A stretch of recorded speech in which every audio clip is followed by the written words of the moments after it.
Gente, os textos no Antigo Testamento que falam de Satanás, eles não têm uma relação específica com um ser, e sim com uma atividade. Vamos ler 4 textos que são muito utilizados para evidenciar, para justificar a existência de um ser chamado Satanás e que perturba as pessoas, ok? E vamos ver de que esses textos não têm nenhuma relação com a existência desse ser. O primeiro está em Isaías capítulo 14. Geralmente todo mundo lê a partir do versículo 12 até o versículo 16, anunciando de que essa escritura ou essa narrativa refere-se à queda de Satanás. Mas na verdade, quando a gente lê o contexto, versículo 1 até o versículo 4, a gente percebe claramente, primeiro, que é um provérbio que Deus está mandando a Isaías a escrever, um dito, e esse dito era a respeito da queda do Império Babilônico, e não da queda no passado de um ser chamado Satanás.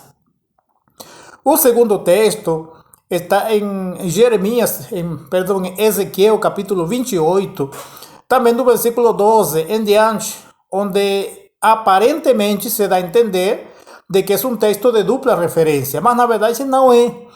Porque quando se lê o contexto, nos primeiros versículos, observamos que os textos estão diretamente relacionados à queda do rei de Tiro.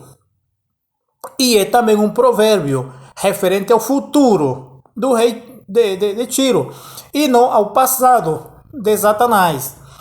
Mas 2 textos que são utilizados muito para se referir ao assunto, textos bem confusos.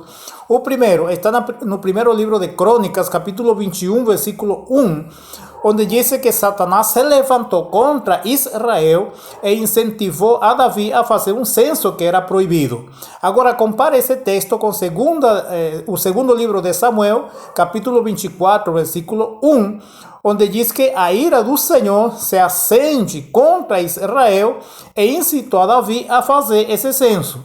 Aí a gente pergunta, foi Satanás ou foi Jeová, Deus, que incitou a Davi a fazer o censo?